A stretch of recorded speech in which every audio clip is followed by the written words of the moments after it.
Every blogger in the communication and digital marketing business seems to be talking about social influencers lately. But who are they and how can you reach out to them? I'm here today at FleishmanHillard Brussels to find out.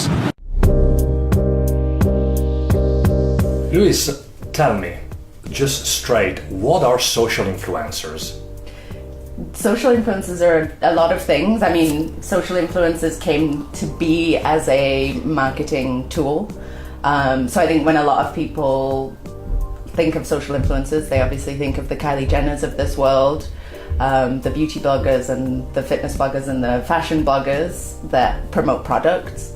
But we're working a lot more now with people on the fringe of that, who are influencers in that they can help us change a company's reputation, influence policy and politics, and boost awareness about a particular topic or product, for example. Okay, so this is pretty different from what most people would have in mind. People would think about the Kardashians wearing some kind of product or drinking some kind of drink that they somehow market. But here we're talking about policy. And so it is so specific, and I wonder, how do you find them? How can you realize that person or that one person within their activities online can influence policy? Well, it depends what you actually want to achieve in the outset. So, for example, if you're really going for changing public perception, then maybe you need to tap into the traditional influencer space, the people that will have huge followings and that will be able to change a lot of opinions because they're very, very trusted. If you're actually more targeted in Brussels and policymakers in Brussels, then perhaps you need more, maybe micro-influencers is the right word, but people who have a particular focus on either a sector or an issue like renewable energy, for example, that actually is a little bit more techie, a little bit more Brussels geeky. Do you think it makes sense more in policy to focus on a few giant influencers or many micro-influencers? So let's say, is it better to land 2 or 3 collabs with people over 100,000 followers, or let's say land 50 that have between 2,000 and 5,000? You think it depends on the cause? What's your experience with that? I think it would depend on the topic. So if you're talking about something that needs mass support, I mean, if you're talking about climate change, you know, like you mentioned earlier, you would be going for DiCaprio, right? You want somebody who a lot of people can get behind.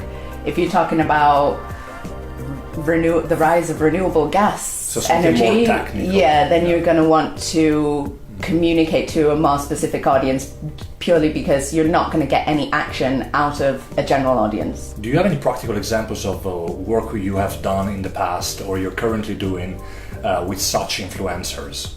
Yes, so very recently, in fact it's still actually ongoing, we did a collaboration with one particular influencer, Robert Llewellyn, on the Fully Charged show. So it's a YouTube channel dedicated to renewable energy and electric vehicles, which is why I've been using renewable energy as an example so often.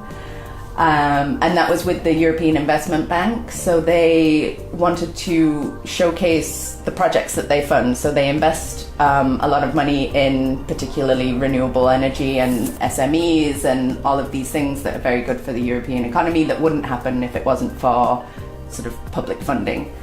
A challenge that I would like to have your opinion on is this.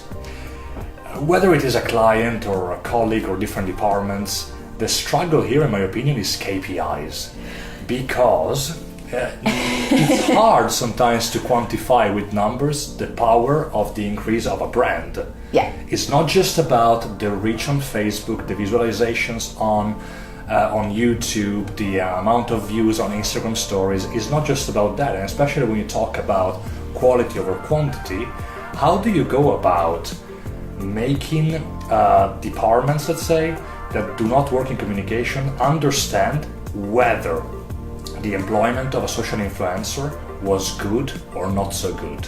Yeah, because it's very I'm asking difficult because I need this help. Yeah, I'm facing this challenge. It's very difficult to compare because you can't compare your video with another video that the influencer has produced, because, I mean, if you're talking about a food blogger and they posted an Instagram video of them making avocado toast, and for some reason it That got would a go million viral. likes. Yeah. So, but there's no rhyme or reason to it, so you can't really compare the two. Yeah. You also can't really compare their content with the content you post on your own channel.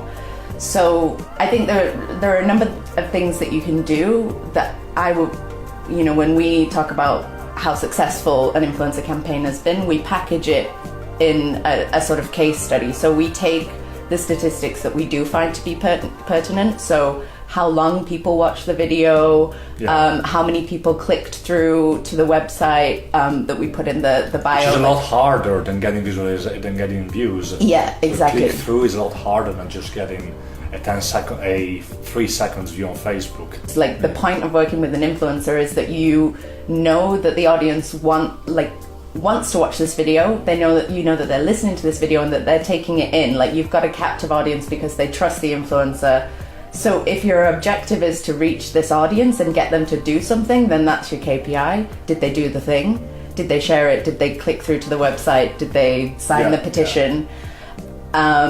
If your objective is a little bit more sort of loose than that, it's more sort of generally raising awareness, then yes, you can use the more typical things like video views and comments as well, to see the kind of debate that you're generating. And on top of that, I think it's a lot more fun to get to work with somebody, because the creativity you get out of these people is also something that will be your background knowledge at the end. So it's something that you assimilate for yourself instead of just working on advertising in order to get KPIs high. So personally, I love to do that as well. And thank you so much for everything you told me. Cool. I'm gonna take your ideas, make them mine, send them to my colleagues as they were mine. I will not credit you. No, I'm just kidding. I will definitely credit you. Thank you so much for your time. And now, do you know more about social influencers?